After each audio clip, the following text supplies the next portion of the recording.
வணக்கம். இதில் ராசிபுரம் தனி தொகுதி குறித்து பார்க்கலாம். இதில் ராசிபுரம் தனி தொகுதியில் மத்திய அமைச்சராக இருக்கிற மதிவேந்தன், இவர் திமுக சார்பில் கடந்த முறை இந்த தொகுதியில் வெற்றி பெற்றிருக்காரு.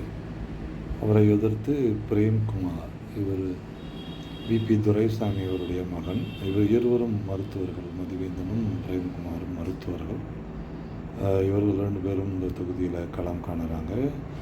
பிரேம்குமார் பாரதிய ஜனதா அதிமுக கூட்டணியில் களம் காணுறார். நாத்தாக்கால சசிகலா, லோகேஷ் தமிழ்ச்செல்வன் அப்படின்னு சொல்லக்கூடியவர் தாவேக்கால களம் காண்டார். இவர் முன்னாள் சபாநாயகர்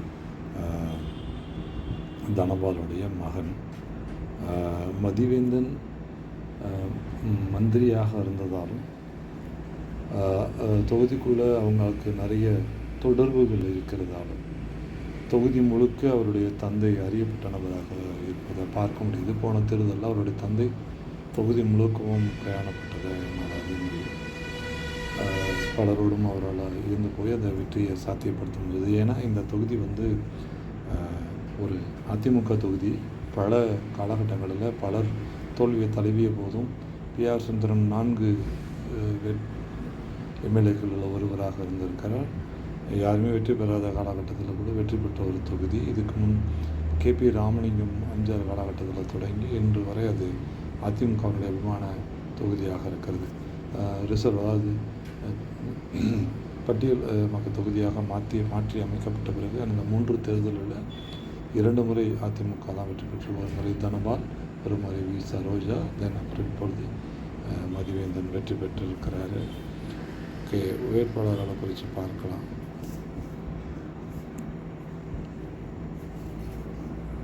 தமிழ்நாடு சட்டமன்ற தேர்தலில் ராசிபுரம் தனி சட்டமன்ற தொகுதியில் தற்போதைய அமைச்சர் மதிவேந்தன் போட்டியிடுறாரு. இவர் மினி டைலர் பார்க் மற்றும் பல்வேறு வளர்ச்சி திட்டங்களை கடந்த ஆட்சி காலகட்டங்களில் ராசிபுரம் தொகுதி பெற்றதை விட இவர் கூடுதலாக செய்திருக்கிறதா சொல்லப்படுது. அப்புறம் கூட்டு குடிநீர் ஆத்தூர் வரைக்கும் போகுது. அதில் ராசிபுரம் குறைந்தபட்ச அளவு தான் தண்ணீர் தரப்படுதுங்கிறது கொஞ்சம் மாற்றி அமைக்கப்பட்டிருக்கு. தண்ணீர் எல்லா இடத்துக்கும் சேர்ந்திருக்கு. அப்புறம் பாதாள சாக்கடை திட்டங்களை நிறைவேற்றியிருக்காங்க. அதனால் தூண்டப்பட்ட சாலைகள் இன்னும் சரிவர போடப்படலை. பாதாள சாக்கடை திட்டம் நடைமுறைப்படுத்தப்பட்டிருக்கு. அது முன்னாட்சியில் தொடங்கப்பட்டது தான். இப்போ அது முழுவீச்சு நடந்து முடிஞ்சிருக்கு. திமுக டாக்டர் மதிவேந்தன், தாவேகா லோகேஷ் தமிழ்ச்செல்வன், பாஜக டாக்டர் SD பிரேம்குமார், நாத்தாக்கால சசிகலா நிற்கிறாங்க. இவங்கெல்லாம் ஒரே சமூகத்தை சேர்ந்தவங்க தான். அந்த 3 வேட்பாளர்களும் மதிவேந்தன், SD பிரேம்குமார், லோகேஷ் தமிழ்ச்செல்வன் 3 ஒரே பட்டியல் சமூகத்தை சேர்ந்தவர்கள் தான். அருந்ததியர் சமூகத்தை சேர்ந்தவங்க இவங்க 3 பேரும். சசிகலா குறித்த எந்த தகவலும் இல்லை. ஒரு முக்கிய தொகுதியான வாக்கு வங்கி பட்டியலான மக்கள் 21 முதல் 24% பட்டியலான மக்கள் இருக்காங்க. இங்கே செல்வாக்கு மிக்கவர்களாகவும் நிர்ணயங்களை செய்வர்களாகவும் கொங்கு வேளாள கவுண்டர்கள் சமூகத்தை சேர்ந்தவங்க தான் இங்கே முக்கியமாக பணியாற்றுறாங்க. வாக்காளர்கள் 2,26,550 பேர். மொத்தம் ஆண்கள் 1,07,000, பெண்கள் 1,12,000 சொச்சம். இந்த தொகுதியின் தற்போதைய நிலவரப்படி திமுக தாவேகா வேட்பாளர்களுக்கிடையே கடும் போட்டி என எதிர்பார்க்கப்படுகிறது. இங்கே திமுக மற்றும் தாவேகாவுக்கு தான் நிலவும்னு சொல்லப்படுது. ஏன்னா பாஜக இருக்காது அப்படின்னு எதிர்பார்க்குறாங்க தாவேகாவை. ஆனால் தாவேகாவோட செயல்பாடுகள் அந்த அளவுக்கு இல்லை அப்படின்னு தான் இருக்குது. ஏன்னா இரட்டலையோட வாக்குகளை தாவேகா பெறணும். இரட்டலை சின்னம் இங்கே இல்லை. இரட்டலை சின்னத்துக்கு போகிற வாக்குகளை பிஜேபி வாக்குகளாக மாற்றுறதுக்கான முயற்சிகளில் களத்தில் பார்க்க முடியுது. கூடுதலாக கொங்கு வேளாளர் சமூகத்தை சேர்ந்தவர்கள் பிஜேபியை வெற்றி பெற வைக்கணும்னு சொல்லட்டும் கிசான் பணத்தை பெறக்கூடியவர்களாக இருக்காங்க. பிஜேபிகளுக்கு இங்கே அலுவலகங்களை திறந்திருக்காங்க. பல இடங்களில் அதை பார்க்க முடியுது. பிஜேபிகள் சிறிய தடங்களை பதிச்சிருக்கிறாங்க. சமூக ரீதியாகவும் இங்கே சில தடங்களை பதிச்சிருக்கிறத பார்க்க முடியுது. 2011 தேர்தலில் மதிவேந்தன் அவர்கள் வெற்றி பெற்றிருக்காங்க. 90,000 வாக்குகளை பெற்று அவர்களை எதிர்த்து நின்ற சரோஜா, அப்போ அவர் சிட்டிங் எம்எல்ஏவாக இருந்தவர். அவர் 86,901 வாக்குகள், அதாவது ஆன்டி இன்கம்பன்சி இருக்கிற காலகட்டத்திலேயே அவங்க 86,000 வாக்குகளை பெற்றிருக்காங்க. அப்போ ரெட்டலை அந்த தொகுதியை தான் பிஜேபிக்கு கொடுத்துருக்காங்க. வாக்கு வித்தியாசம் பார்த்திங்கன்னா 1952 மார்ஜினல் லெவலில் தான் அவர் வெற்றி பெற்றிருக்காரு. அதுக்கு முன்னால் தனபால் 90,000 வாக்குகள் அதிமுகவில் வெற்றி பெற்றிருக்காரு. தனபாலும் சரி, வி சரோஜாவும் சரி வெற்றி பெற்றதுக்கு பிறகு தொகுதி பக்கம் வரலைங்கிறது அவங்களோட குற்றச்சாட்டு. அதை கம்பேர் பண்ணும்போது மதிவேந்தன் வந்து பல திட்டங்களை கொண்டு வந்திருக்காரு. இப்போது மாவட்ட மருத்துவக் கல்லூரியை கொண்டு வந்திருக்காங்க. இப்போ ஒருங்கிணைந்த புறநகர் பேருந்து நிலையம் கொண்டு வரப்பட்டிருக்கு. அதுக்கான வேலைகள் நடக்குது. அது சேலம் டு நாமக்கல் போகிற பஸ்களை நீங்கள் அடையணும்னா ஆண்டலூர் கேட்டுங்கிற பகுதிக்கு தான் போகணும். அதனுடைய அடுத்த கட்ட பஸ் நிறுத்தத்தில் தான் இந்த புறநகர் பேருந்து நிலையமும் மாவட்ட பல்நோக்கு மருத்துவமனையும் நிர்மாணிக்கிறதுக்கான எல்லா வேலைகளும் பண்ணி வேலை நடந்துகிட்டு இருக்குது. அப்புறமா ராசிபுரம் டு திருச்செங்கோடு ரோடு பெரிய அளவுக்கு அகலப்படுத்தப்பட்டிருக்கு. ராசிபுரம் புறநகர் புறவழிச்சாலை உருவாக்கப்பட்டிருக்கு. அதுக்கு முன்னாடி இருந்து, அதாவது புறவழிச்சாலை வந்து பழைய ஆர்டிஓ ஆஃபீஸிலிருந்து திருச்செங்கோடு பாதைக்கான பாதை வந்து உருவாக்கப்பட்டிருக்கு. அதுக்கு முந்தைய காலகட்டத்தில் ஆத்தூரிலிருந்து நாமக்கல் டு சேலம் நெடுஞ்சாலைக்கு கொண்டு வரப்பட்டிருந்தது. இது வந்து இந்த ஆட்சி காலத்தில் உருவாக்கப்பட்டதான். பல வளர்ச்சி திட்டங்கள் வந்து ராசிபுரத்துக்கு இந்த மதிவேந்தன் வந்ததுக்கு பிறகாக வந்திருப்பதாக மக்களிடம் பேசிக்கொள்ளப்படுகிறது. இது திமுக அதிமுக மாறி மாறி வந்து கொண்டிருந்த தொகுதி. பலருக்கும் வந்து அதிமுக தொகுதியாக அறியப்படுகிறது. அப்புறம் லோகேஷ் கனகராஜ் வந்து செயல்பாடுகள் எப்படி இருக்குது? லோகேஷ் கனகராஜ் வந்து இரட்டை இல்லாத வாக்குகளை அவர் பெறணும். அந்த வாக்குகளை பெறுகிற பொழுது அவர் திமுகவுக்கும் தாவேக்குமான இடையான போட்டியாக மாறுங்கிற நிலையில் களத்தில் வந்து பிஜேபி மிகப்பெரிய அளவுக்கு வேலை செய்வதை பார்க்க முடியுது. இங்கே இருக்கிற ஆதிக்க சக்தியாக இருக்கிற கொங்கு வேளாளர் சமூகம் வந்து இரண்டு பக்கமும் பிரிந்து வேலைகளை செய்கிறத பார்க்க முடியுது.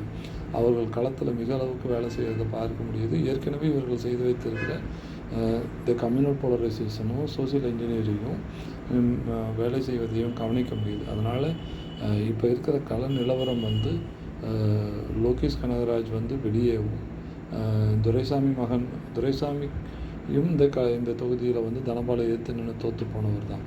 பட் அவருக்கும் பெரிய அளவுக்கு வந்து வெற்றி இங்கே கிடைக்கல. சூரியன் இப்போ அவருடைய மகன் நிறுத்தியிருக்காங்க. அப்புறமா தனபாலும் இங்கே நின்ன பின்னாடி வெற்றி பெற்ற பிறகு அந்த தொகுதிக்கு பெருசாக செய்யாததுனால தான் அடுத்த முறை அவர்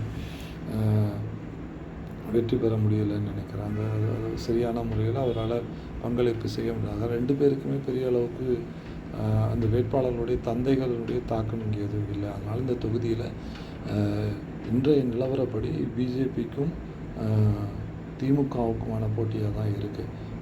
தாவேக்கு அதை சரியாக செயல்பட்டு இரட்டலை வாக்குகளை தனதாக்கல் வாக்குகளாக மாற்றினா வாய்ப்பு இருக்குது. அதே சமயத்தில் இரட்டலை வாக்குகளை தனது குறைந்தபட்சமாக ஒரு 10-15% இரட்டலை வாக்குகளை பிரித்து எடுத்துட்டாலும் சூரியன் வாக்குகளை பிரித்து எடுக்கிறதுல சிக்கல்கள் இருக்கலாம், இளைய தலைமுறையோட வாக்குகளை. ஆனால் இளைய தலைமுறை வாக்குகள் சிதறு போய் இருக்கிறத பார்க்க முடியுது. கொங்கு வேளாளர் சமூகத்துக்குள்ளேயும் பட்டியலின மக்களுக்குள்ளும். ஸோ அதனால் அந்த வாக்குகள் ஒரு 10-15%னா அது பிரதானமாக அதிமுக வாக்குகளாக இருக்கிற பொழுது அது மதிவேந்தனுக்கு தான் சாதகமாக போகும் நான் நினைக்கிறேன். அதனால் திமுக வெற்றி பெறுவதற்கான வாய்ப்புகள் இருக்குது.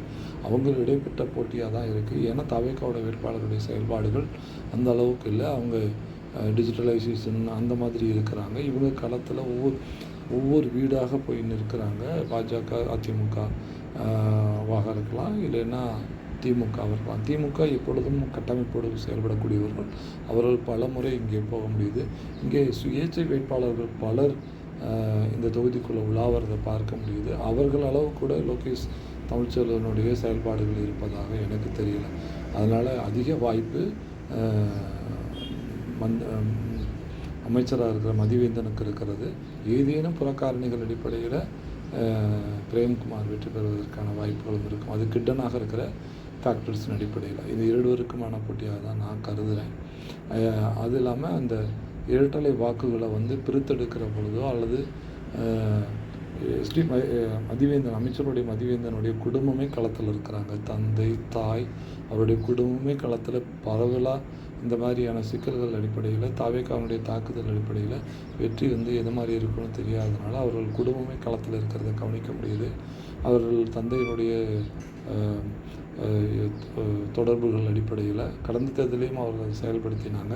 இந்த முறையும் அவர்கள் அதை செயல்படுத்துகிறாங்க. ஸோ அவருக்கான வாய்ப்புகள் பிரகாசமாக இருக்கிறதா பார்க்க முடியுது. அதை மற்ற வேட்பாளர்கள் அதில் பின்தங்கி இருக்கிறது. பாஜக வேட்பாளர் பின்தங்கி தான் இருக்கிறாருன்னு நினைக்கிறேன். ஆனால் அவர்கள் களத்தில் இருக்கிற பாரதிய ஜனதா ஆதரவாளர்களும் அதிமுக ஆதரவாளர்களும் மிக அளவில் வேலை செய்வதை கவனிக்க முடியுது. இதுதான் இன்றைய கள நிலவரம். பின்னால் ஏதேனும் மாற்றங்கள் இருந்தால் நான் அதை பற்றி பின்னால் உங்களுக்கு நான் பதிவு செய்கிறேன். நாமக்கல் தொகுதிக்கு ஆப்போசிட்டாக தான் இது இங்கே இயங்குது. ஏன்னா இங்கே ரெட்டலை இல்லை. ஆனால் ரெட்டலைக்கான தொகுதி இது. நன்றி, வணக்கம். பார்க்கலாம். இந்த 3 முக்கியமான வேட்பாளர்கள் மதிவேந்தன் திமுக, பிரேம்குமார் பாஜக, லோகேஷ் தாவேகா, இவர்கள் ரெட்டலை சின்னம் இல்லாத காலகட்டத்தில் நிற்கிறதால நம்ம எதையும் முடிவு செய்ய முடியலை. மதிவேந்தன் அவர்களுடைய செயல்பாடுகள் அது எந்த மாதிரி தொகுதிகளில் பிரதிபலிக்கிறது என்பதையும் பிறகு சோசியல் இன்ஜினியரிங் அடிப்படையில் எஸ்டி பிரேம்குமாருக்கான செயல்பாடுகள், அந்த கட்சியினுடைய செயல்பாடுகள் ரெட்டலை வாக்குகளை பிஜேபி வாக்குகளாக மாற்றுவதில் எப்படி அந்த சமூக பின்னணி கொண்டவர்கள் வெற்றி பெறுகிறார்கள் என்பதை பார்த்தோம். விசில் எந்த மாதிரியான வாக்குகளை பிரித்தெடுக்கிறது என்பதை பொறுத்தும், விசில் செயல்பாடு 2வது இடத்திற்கு வரும் மாதிரியான செயல்பாடுகளுக்கு நகர்கிறார்களா என்பதை பொறுத்தும் பார்க்கலாம். இதுதான் என்னுடைய நிலை. ஆனால் வேறு புறக்காரணிகள் பழைய தேர்தல்களோ இல்லை தனபால் அல்லது விபி துரைசாமி அவர்களுடைய தாக்கம் எதுவும் இல்லாத நிலை தான் இந்த தொகுதி இருக்குது. புதிய இந்த தேர்தலுடைய களத்தை நம்ம அனுமானிக்கலாம். நாளை. நன்றி, வணக்கம்.